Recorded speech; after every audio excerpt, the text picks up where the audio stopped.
Welcome to Hauler Talk Episode 2. We'll go over the Daytona 500. I'm Mike Forde, Managing Director of Racing Communications, joined by my co-host, Amanda Ellis. Welcome back. A big thank you to everyone for listening last week. We're excited to take you through our thoughts on the Daytona 500, the overall weekend, and a special guest at the end. And, of course, joined by also NASCAR journalist, writer for NBCSports.com and NASCAR.com, NASCAR Digital Media. That's Nate Ryan. Welcome, Nate. Thanks for having me back. Good feedback from Episode 1. I hope I didn't come off as too hard on you guys, but I plan on trying to be just as hard this week as you've already seen in our show prep. So let's do it. Well, the feedback was actually very good. I was pleasantly surprised. There were some positive comments, some negative, some calling us North Korea, state-run media, which I get. I was expecting that. That's why we have you here, Nate, to sort of keep us honest on stuff like that. To deflect your dear leader shots? Okay, exactly. Yeah. I can take the heat for you here, Forde. So if I start talking in a robotic fashion, you know that this has become, I have a gun to my head of every caution we called was perfect. Speaking of cautions, we have a special guest at the end, and that is the person who called the cautions for both dual races and the Daytona 500, Jusan Hamilton. He'll be coming up at the end of the show. He will be explaining his decision making for both the end of the second duel, which obviously got a lot of chatter, and then the end of the Daytona 500, which also got a lot of chatter. So he'll give his perspective on those two cautions and hopefully add some clarity to the conversation. Yeah, and I don't want to slow play it here, although that is the point of a podcast as we tease the good stuff at the end. But we are going to talk to Jusan about how dual race 2 ended, how the Daytona 500 ended, if there was an evolving standard of throwing the yellow throughout speed weeks. So stay tuned for all that. We're going to get to that. But first, I just want to touch briefly the end of duel 2, just maybe start on a lighthearted note here. I was kind of perplexed, as many were. You had Erik Jones, who didn't win the race, but stood on the front stretch for several minutes, waiting to get the checkered flag. And then Austin Cindric being declared the winner, he walks out to the flag stand, and there's no checkered flag, sadly, for Austin Cindric. So I just thought we'd start on a more lighthearted note. I know Jusan's going to cover the yellow, going to cover the video review and explain how all that happened. But any thoughts on how you ended up with Erik Jones on the front stretch there? Hopefully this is the only time I say I have no idea what happened in that scenario. I don't know where the checkered flag is. That was a popular question. Lee Spencer from catchfence.com and SiriusXM asked me a couple times during the weekend. I've asked a couple people. I think what happened probably was once the race ends, the flagman comes down the stairs and goes about his business. I think he might even be part of the inspection process. So he may have taken the checkered flag. Did Erik get it first? I don't think it was ever transferred to Erik's never possession, I believe, which I think was the confusion about where's the checkered flag race. Yeah. Maybe they thought there was going to be a duel 3 and they needed it. I don't know. Hey, I'm just asking the questions. If you don't have the answer, that's fine. But again, I got to play the role of the people here and at least try to get to the bottom of it. Well, I also think one thing that happens too in this situation, or a situation like this, when you have a race finish under review, is you will sometimes hear the race director say the race finish is under review. But a lot of times in those moments, the teams are already celebrating. So they either don't hear it, maybe they ignore it sometimes because they don't want that finish to be under review because they're hoping the finish is exactly how it was because that means they would have won the race. So sometimes I think in the hustle and bustle of those quick moments, you can lose a flag. And it sounds like that flag might still be in Daytona. We're not sure. Okay. I'm hopeful maybe by next week we'll be able to provide an update for the listeners on where this flag actually ended up. Well, I think complicating things to your point, Amanda, was that Austin Cindric essentially ceded the celebration to Erik Jones. I think he might have been told, on the radio by his team, like, hey, the other guy won. And so there was no fight put up by him and the 2 team about we're the actual authentic winners in this race. But so there was a driver who did get a checkered flag, and that was William Byron winning the 67th Daytona 500. And I know Amanda has some thoughts on this. Yes, I do. I think there's been a lot of conversation, and I want to say this too, because we'll have conversations on this podcast that cover a lot of topics, and as we go throughout the season, we're going to talk about each race weekend and obviously kind of what happens from, the NASCAR point of view. But there's a lot of opinions that come out of each race, and as fans and listeners, you have a chance to listen to a lot of podcasts, a lot of just, you have a chance to read a lot of articles. And I'm just grateful that our fan base has that, because I think all of them are important, and we're so lucky to have so many. But there's been a lot of discussion on luck. And did William Byron, luck into this win? And I think we all have some conversations around that, and we have different points of view. I think one thing I read from our friends at Racing Insights, who provide us with, incredible stats, was that Byron has finished in the top 6 in the last 8 NASCAR Cup Series race, which is the longest run by a driver since Martin Truex Jr. Pulled this off in 2020. And he's also just the 6th driver to do this in the last 25 years. He becomes the first driver from his camp at Hendrick Motorsports to do this since Jimmy Johnson did it, dating back to 2005. So I think one thing is we're talking about, William Byron winning this race, and William, maybe it's, part skill, part luck, part being in the right place at the right time. I mean, we can continue to have that conversation. But William has been a staple in finishing well and being in the right place at the right time in races, really, like we said here, for the last 8 NASCAR Cup Series races. So I think, to say that he just lucked into this win, I don't know that I fully believe that, because I feel like they're a team that always shows up at the right time. Yeah, I agree. You didn't mention any names, but I won't allow one of our podcasts to go by without mentioning Denny Hamlin being incorrect about something. But no, I'm kidding. So kind of.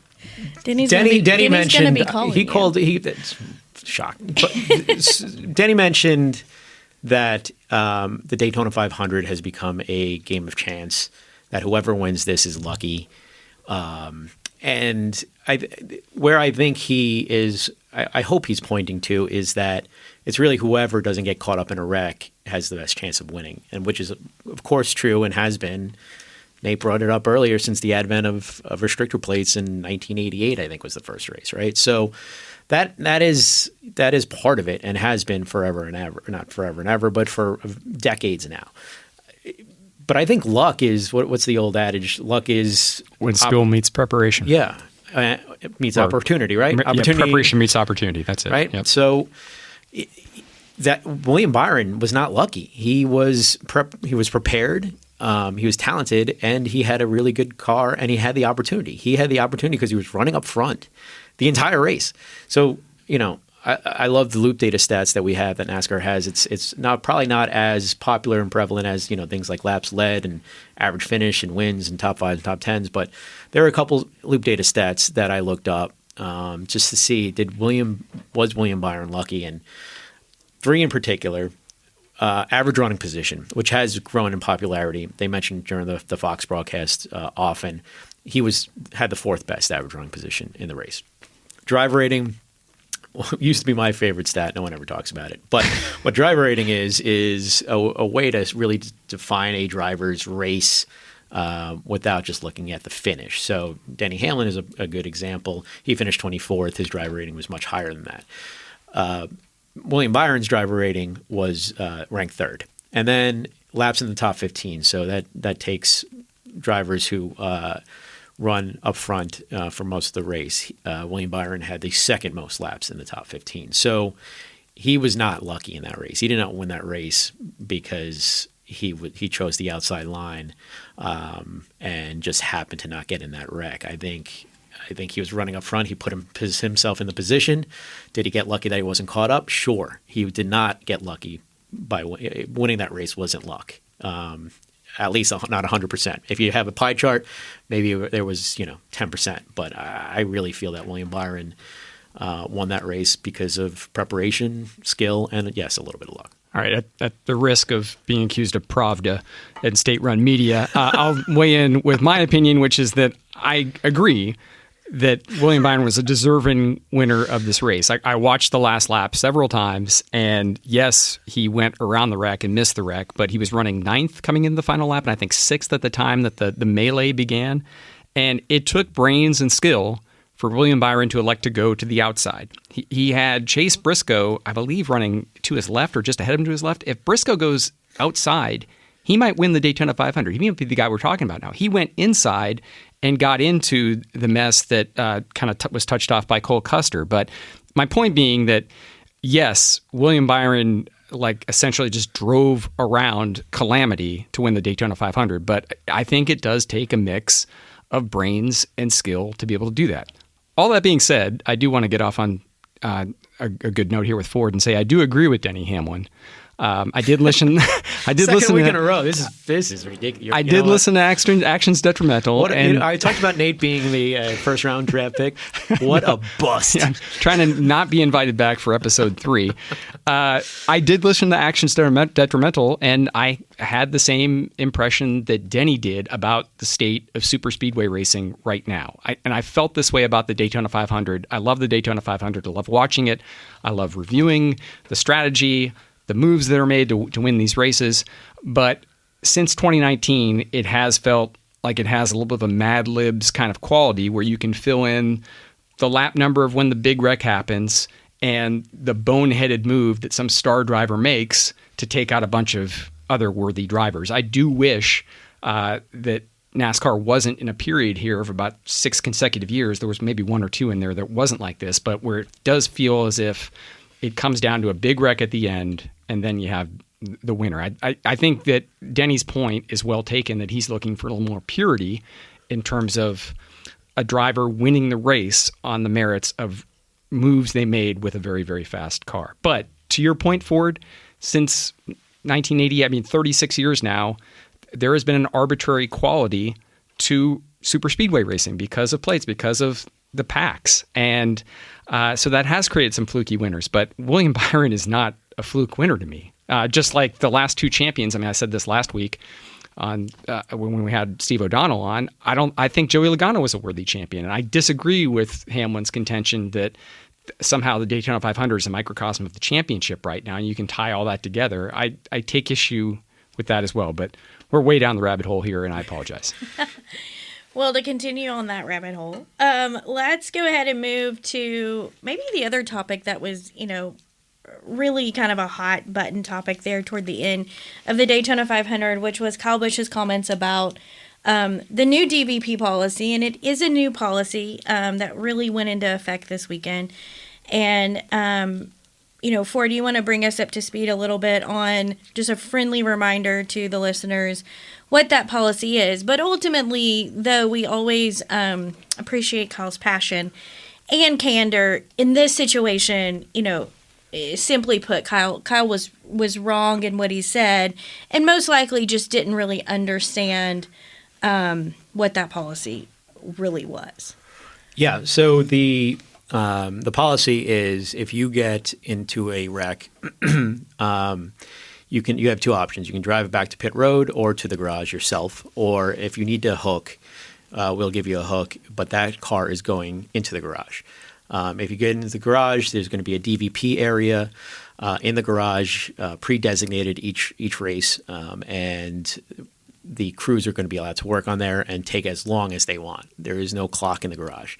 So a team, you take the A team, start working on the car.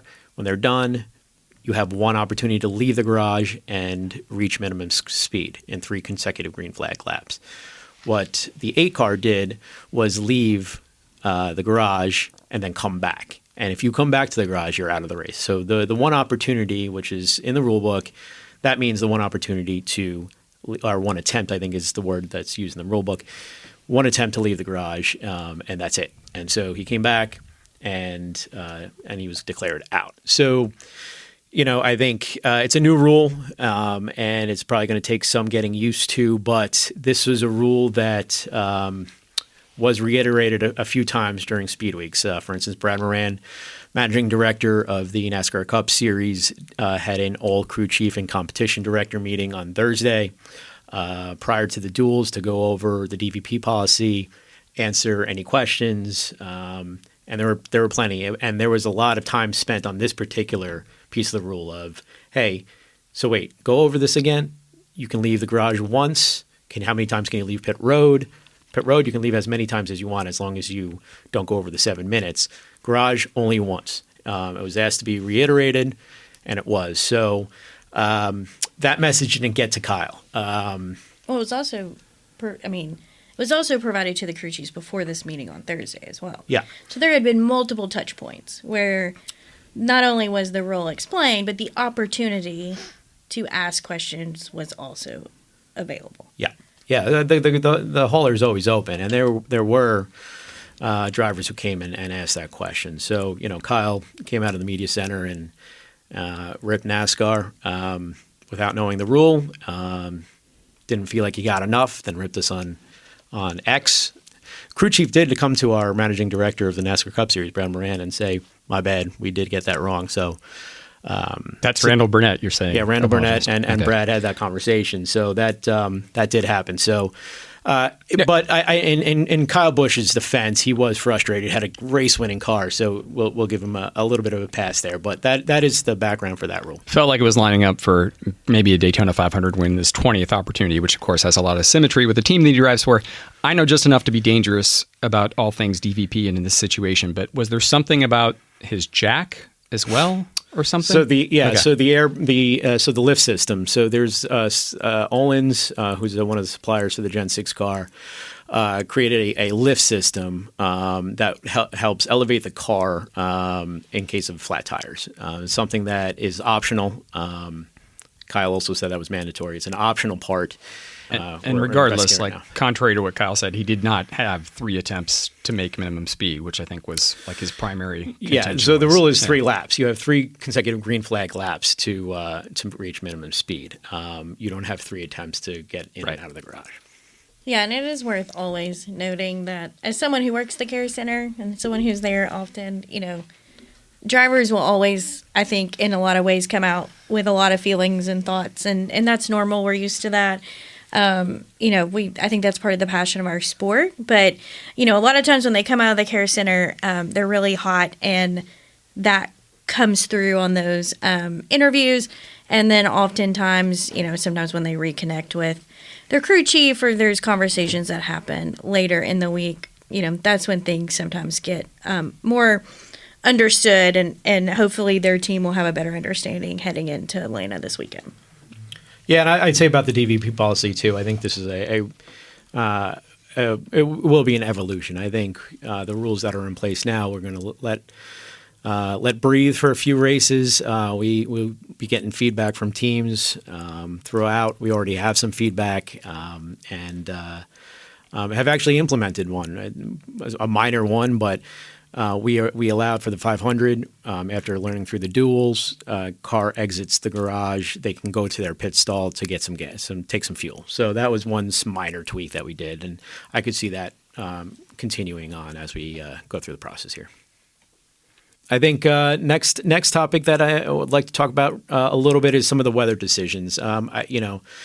Talking about rain is not the most thrilling item, but as far as the Daytona 500, I thought there were a couple interesting items that might interest some of the listeners. And this is one of those podcasts we really want to take you behind the scenes of the tools we use from a competition perspective in race control. So obviously, we moved the Daytona 500 up an hour, and I want to take you to the Daytona 500. Not so much that decision, which we use. We have a percentage chance of rain that we kind of use as the bar to clear if we're going to move a race up. And because it was Daytona 500, we really needed to do that way ahead of time. So those percentages fluctuated as the weekend progressed. But we decided to do that just so that fans, sellout crowd of 101,000 in the grandstands and so many in the infield, really needed them to know, hey, you need to get here earlier. Plus, President Trump was coming. So you needed to give yourself even more time to get through the Secret Service security. So we wanted to get that out. So we announced that on Friday, and then when we get to the race, we get to 11 laps, and then we have to throw the caution for rain. And just some kind of interesting notes. At least maybe it's only interesting to me. I don't know, but.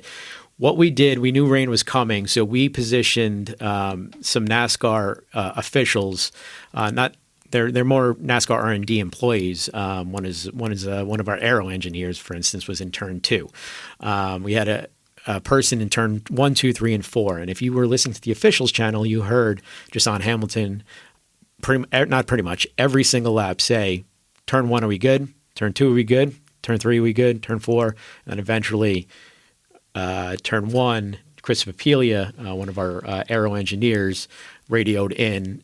He joked that it was in a high active voice. Rain in turn 1, because he was like, we got to throw the caution because it opened up apparently pretty quick. So we had that was one monitoring system, and then we had to use some technology that was more rudimentary. We do have weather sensors, so rain sensors throughout the grounds, and we're going to be using that every single race that can detect when precipitation hits it, and it works through an app and a computer system that gives us an alert of rains in the area, actually not only in the area, actually falling from the sky. So a lot of learnings from, I don't know, 2-3 years ago at Daytona when we had the big wreck in turn 1. So, that was not a great moment in time for NASCAR, but this one, it at least, we failed forward there a little bit and put in some fail safes on that one. So unfortunately, toward the end of the Daytona 500, we had another terrifying airborne wreck involving Ryan Preece, this time in the number 64 of Roush Fenway Keselowski Racing. Of course, 2 years ago, he was driving for Stewart Haas Racing in the number 41, barrel rolled 10 times down the backstretch on the grass. NASCAR made changes, paved some of the backstretch there, paved most of the backstretch actually to prevent that from happening again. In this instance, Ryan Preece was hit by Christopher Bell and had this bizarre scene, which I don't think, longtime observers of NASCAR, I don't think any of us have ever seen a car do a wheelie for 5 seconds. Yeah, and then catches air, goes up, goes over, lands on its roof, hits the outside wall with a pretty heavy rear end impact, and then flips back, thankfully, on its wheels. Thankfully, Preece was able to walk away. But I will say that Preece was pretty adamant about warning that the next person might not walk away from this. And he was pretty adamant that we know that, I'm quoting him here, we know there's a problem at superspeedways, and I don't want to be the example of when it finally does get somebody. I don't want to be me. And essentially, NASCAR has to address this. So usually you guys take the car after a wreck like this. Have you done that in this instance, brought it back to the R&D center? What might be coming next? So we did not bring it back to the R&D center. The steps taken at the racetrack was our safety team was on the ground. So Dr. John Padillac, Matt Harper, David Green, they were all down at Daytona this weekend, as they are for many of the restrictor plate races, if not all of them, and did a preliminary investigation on the 60 car, looked over it, and the preliminary results were that the structure of the car held up well. And I think one note on the next-gen car, the original design that has stayed true throughout the iterations as it got more safe following some driver feedback, was that this car, especially that center section, was built for the catastrophic wrecks, namely the Ryan Newman type wrecks. And we used the learnings from the Ryan Newman wreck to really help design this car. So those seem to have worked from the preliminary investigation. So that's part one. Tuesday morning, our safety team went over to RFK Racing right across the street from the R&D Center, had a meeting at 8:30 a.m., and they looked at the car, met with the team. So we are taping this on a Tuesday afternoon, so they are still pouring over that data. But preliminary feel is that the car held up pretty well, and the structure is in a good spot. So when we have blowovers, I wouldn't say this was exactly a blowover, but when we have cars that get on their roofs, there's kind of two items you got to think about. One is safety, and that's part of the safety engineering team, which is led by Dr. John Padillac, and then there's the aero side of it, which is led by Dr. Eric Jacuzzi. Kind of two different discussions. So they all work in concert with each other. But so the safety we feel good about. The aero side, they have been working on increasing the liftoff speed for years, but especially concerted effort over the last, I think, probably since the Michigan race when the 7 of LaJoie blew over. and added some parts and pieces throughout the playoffs, and then added a couple more after Daytona, and are continuing that effort. I know safety is primary for you guys, and it's not lost on me that we're taping this on February 18th, 24 years of the day from the last driver fatality in NASCAR in the 2001 Daytona 500. Could we see changes as soon as Talladega? That would be, you could, for sure. I think it largely depends on what happens with this test that we have, the wind tunnel test. I think that would be not the finish line, but that would be the next moment in time where we would add some parts and pieces. That's typically, to your point, is when we have a something like this, we look at the next Superspeedway race, just because the speeds and the tightness of that type of racing, that's what we want to really tackle. Yeah, and before we wrap up really this overall discussion about the weekend in Daytona, I did want to call out, obviously on Friday night we did have the DQ of the number 75 truck that was, driven by Parker Klingerman, and that truck was DQ'd, and the win was given to Corey Heim. That team is elected to appeal, which is their right to do so. So that appeal is later this week. It's currently scheduled for Thursday morning. So we'll have more of an update on that next week. We'll have a little bit more of an opportunity to talk more in depth about what that appeal process looks like. But in the interest of being able to speak more about that, we want to wait till next week to cover that. So I just didn't want listeners to think that we were skipping over it. I do just want to interject that as somebody who's worked with Parker for over 10 years at NBC Sports, I mean, he's an extremely talented, affable, likable. He's one of my favorite coworkers I had in the TV industry. And I think with the right breaks, I think he's talented enough that if he would have had the right breaks, he could have been a star in the Cup Series. So I know why you guys do this now, and I think it's better to just DQ winners than have, draconian penalties midweek, but let them keep the win. I get it, but this one was hard to swallow. I think it was for a lot of other people too, because he's so popular. For you guys, I hope it was hard to swallow. Yeah, the Q rating was at a 0. It was. I mean, if you listen to Alton Sawyer on Sirius XM this Tuesday mornings, this particular Tuesday morning, he said Seth Cromlick, the managing director of the Truck Series, called him to let him know about the DQ.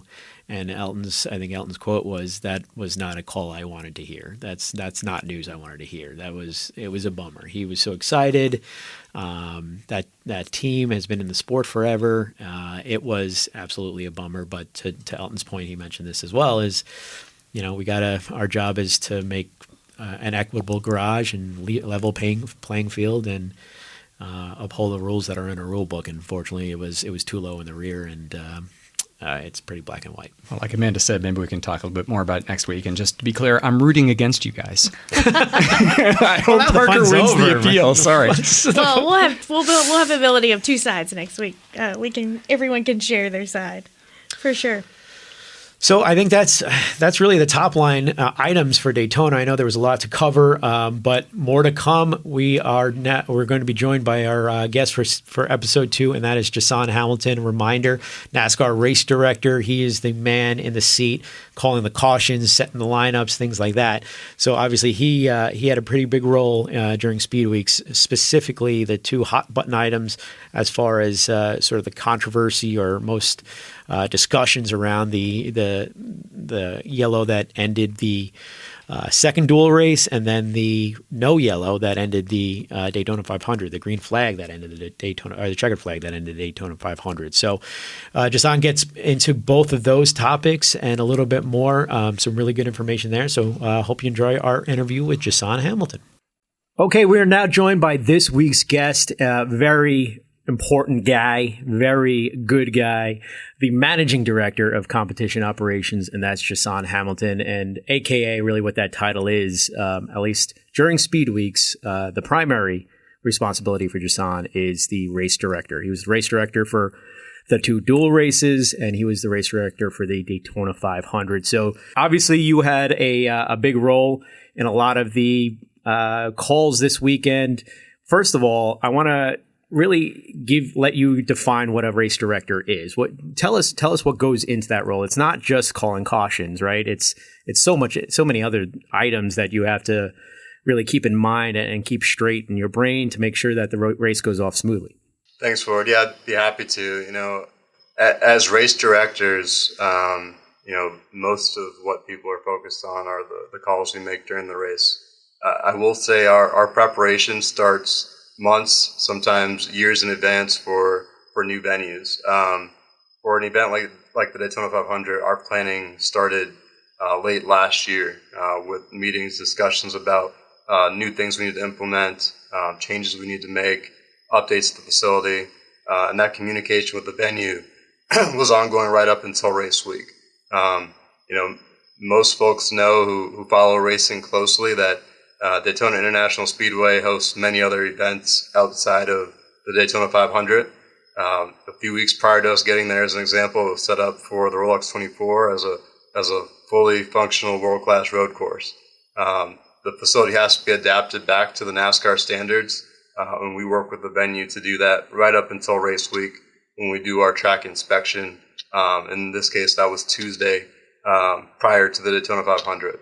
So our department, the race directors, the emergency services coordinators, the track services department will walk the full venue. We check everything from the safer barriers, the fence, the walls, the surface. Our goal is to know any imperfection that's out there, anything that needs to be addressed prior to us putting vehicles on track. And the reason for that is when we do encounter challenges throughout the week, we have incidents occur on the track. We're prepared. We know what's new out there. We know what was previously there from other events. And we're able to efficiently respond and get the track back to a raceable state. The safety aspect obviously comes into play for us as those working in the tower. But it's also the officiating side. It's making sure that every painted line is accurate on the racing surface. It's making sure the restart zone is correct, the choose V is correct. We're able to officiate pit road and properly maintain all of our pit road officiating throughout the weekend. So all of that preparation takes place leading up long before we put a car on track. And once we do put a car on track, it's executing our event schedule. Our team builds out the event schedules for every race weekend on the Cup schedule, Xfinity, and Truck schedule. Executing those schedules for our broadcast partners, our inspection needs in the garage area, the venue itself, delivering for the fans that are there in person in attendance, and obviously the folks watching at home on a schedule for TV.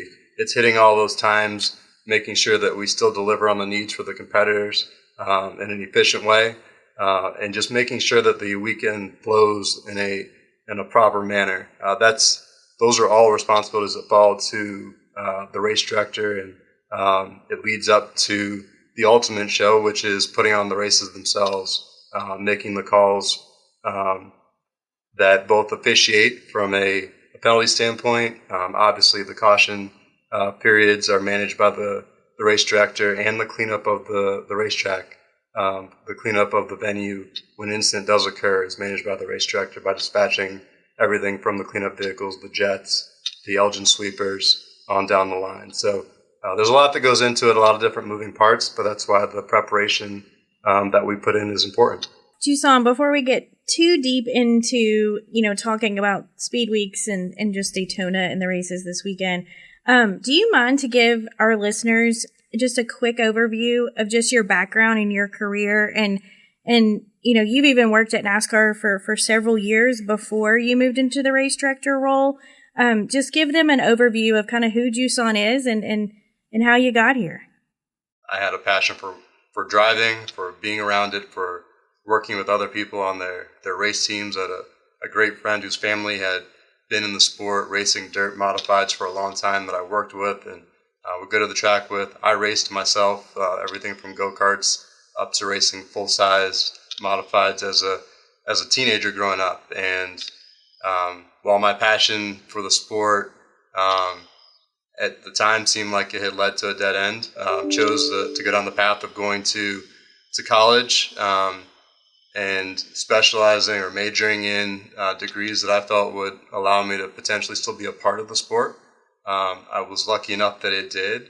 I actually did my first internship in the sport back in 2011 at Watkins Glen, which was my home racetrack, about 40 minutes from where I grew up. And that really set me on the path to where I am today. So what was that? I guess 14 years ago. It was my first job working for NASCAR. At the time, it was ISC, now obviously a part of NASCAR. And then after doing a couple more internships, I've been working full-time here since not that long after. So had a long journey to get here. I've worked a lot of different jobs in the sport. Really grateful for all of them, and have enjoyed all the opportunities I've had to be in the sport. Talk a little bit about, and I know that's the journalism, that's the perfect journalism question, right? Talk about. They really like that. I love it. I love it. See, I'm not well rounded. I've been in the same department my entire career, unlike Jusan and Steve-O.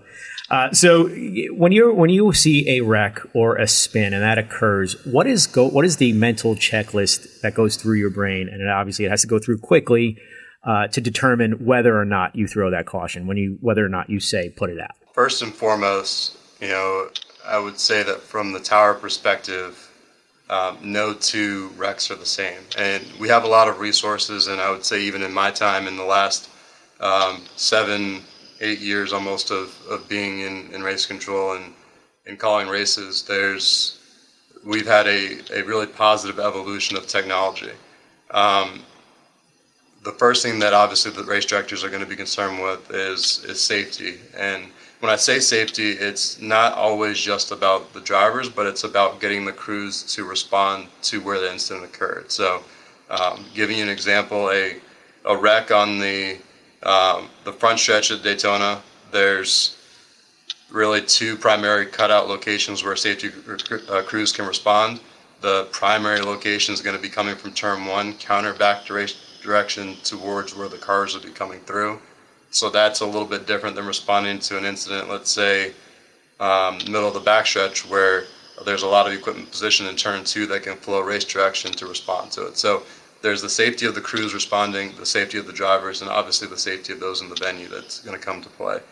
The safety equipment are all in different areas of the racetrack, and each racetrack's different, but he's talking about Daytona right here. So the flow of race direction, I think, is important in this discussion, and a large reason why cautions are called or not called, and Jusan will get into that momentarily. But thank you for mentioning that, Jusan. I think that is an important point that I just wanted to sort of underscore there. Sorry, go ahead, bud. No, absolutely. That's a great point, Forde. We're also using resources. So one thing that we're using resources such as cameras, additional cameras that are in control by race control. And the reason I bring that up is, and I see this all the time, I've watched races back. I've watched races since I was a kid. I enjoy seeing what's going on in our sport, following the storylines of our sport. But first and foremost, for me, it's officiating. So when I watch the races back, there's a different story being told, and that story is being told to the viewer at home through cameras. Many folks listening have probably experienced that when they go to a race, whether it's one of our cup races or you go to your weekly track. The perspective that you have of the race is now in your control. You're looking where you want to look. You're looking at the storylines you want to follow, and obviously in a lot of cases the drivers you want to follow. When you're watching the television broadcast, you are following the story that the producer wants to follow. And the reason I bring that up for race control is, while we have feeds that will show us the broadcast, we have a lot of other resources to follow what's happening, whether it's the competition cameras that we control or looking at all of the broadcast cameras that are currently active for the venue. And then obviously our number one resource is looking directly out that window in front of us. The window in front of us is never going to lie. When you're watching the television broadcast, you might have a replay of a past race of someone wrecking. You don't want to get caught up in that.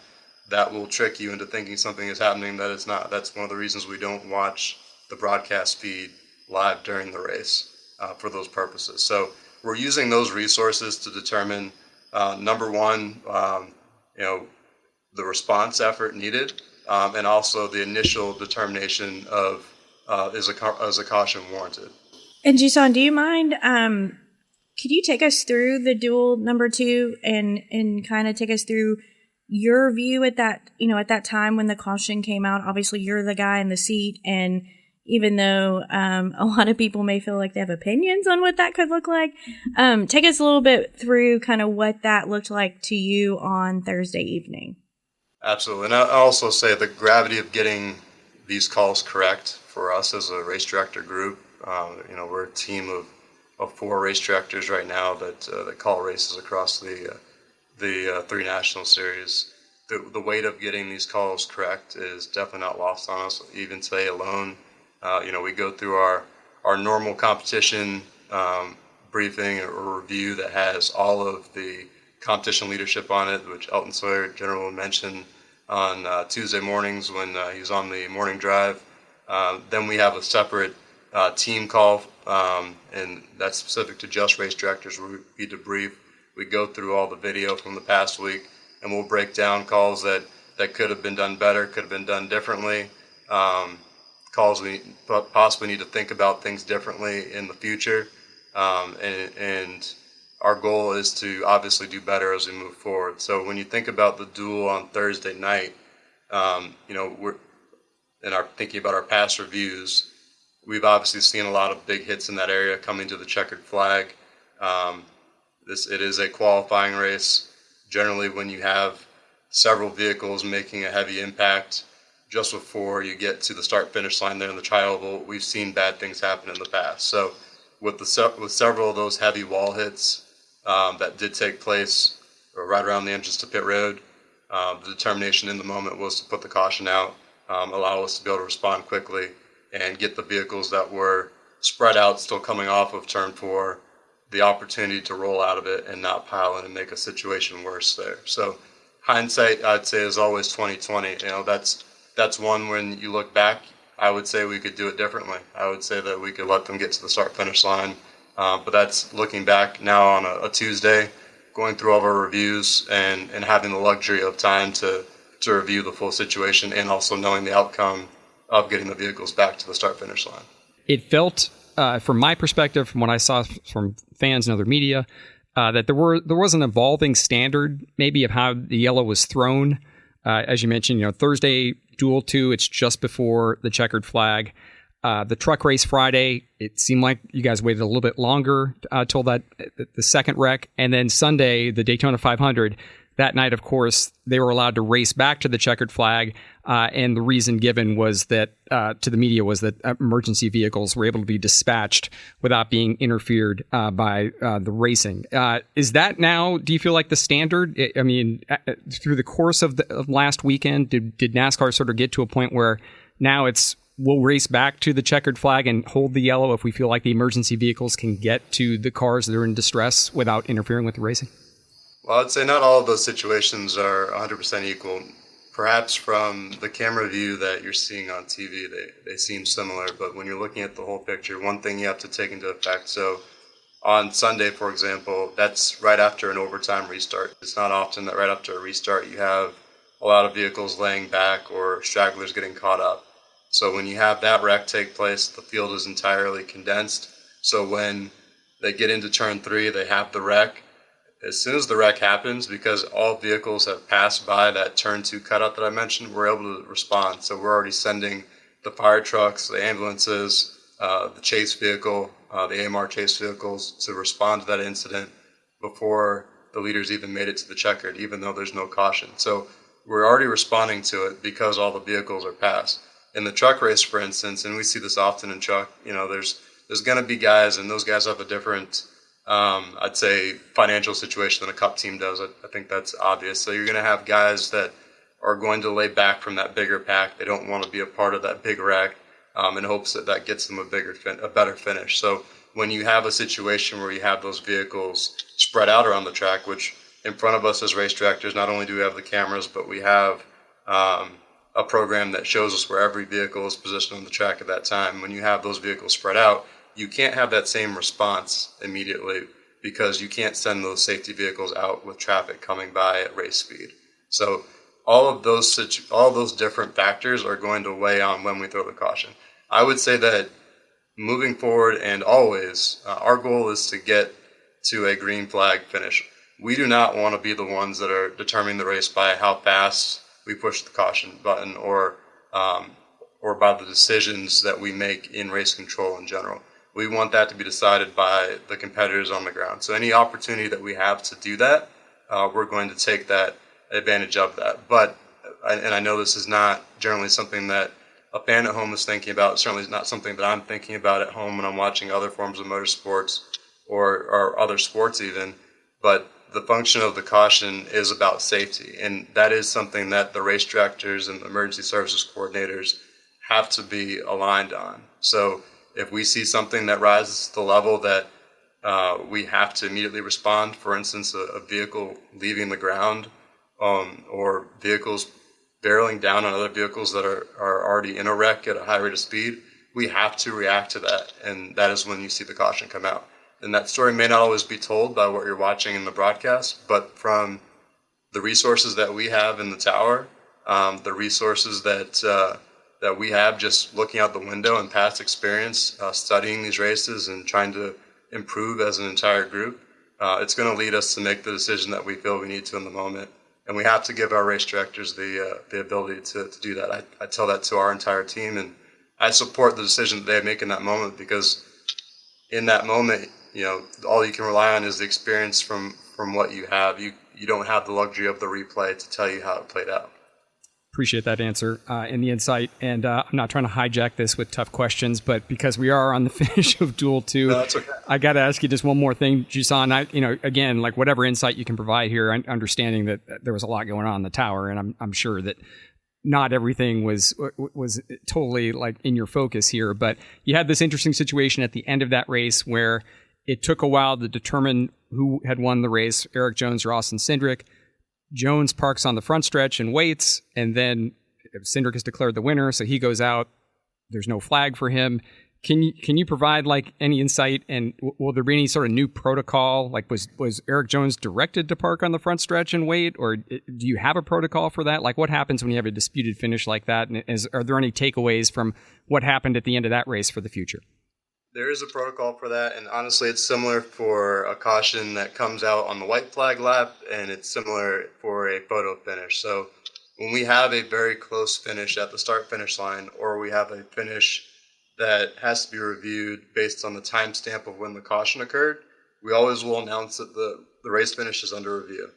The broadcasters can hear us in the broadcast booth say the race finish is under review. The competitors can hear that the race finish is under review. So that's the crew chief, the spotter, anyone on the ground hears that communication. Now, obviously, teams may take it upon themselves to still move forward with the celebration. At the same time, we're reiterating that the race finish is under review.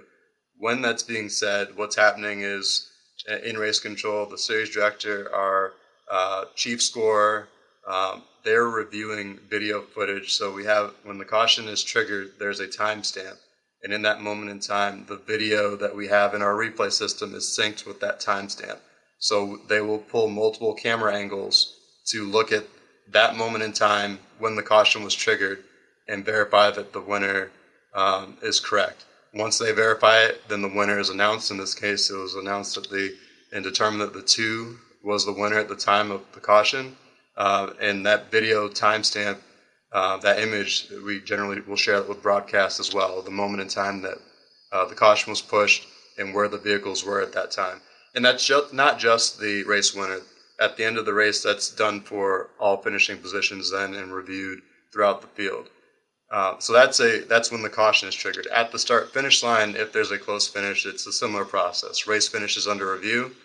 In this case, we're looking at our high-speed camera, so that came into play last year at Kansas, reviewing that high-speed camera to see which car was in the lead based on that moment. And that's done when we're paying out points at the end of stages, at the end of a race. Obviously, we had points at the end of the duel, so that process is consistent, whether it's a photo finish or a finish that occurs because of the timestamp of a caution occurring.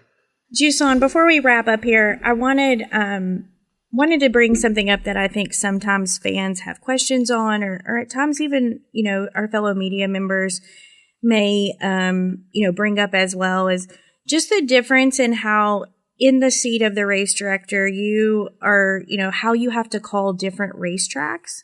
So like, for example, we're talking about Daytona here, but it's one of our largest, facilities that we go to. So obviously we have more room to dispatch medical equipment. And places for cars to, make maneuvers on the track that helps them stay out of harm's way, things like that. But when we go to a track like Bristol or Dover or maybe even a Martinsville, there's not as much room on those, on the track for safety equipment to get to a driver or something of that nature, which may result in it feeling like a caution gets called quicker. Can you kind of take fans through that process and why it really does change when you go to different tracks?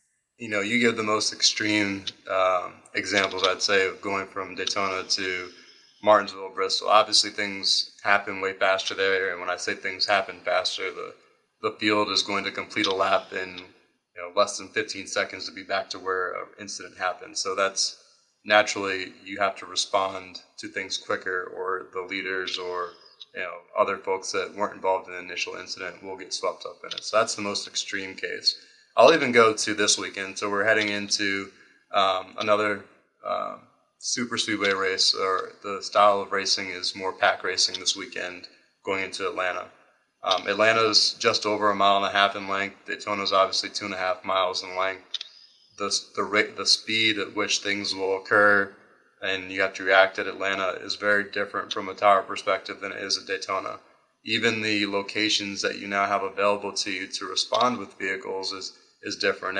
At Daytona, you have 4 different locations really from turn 2 to turn 3 that you can send emergency equipment from.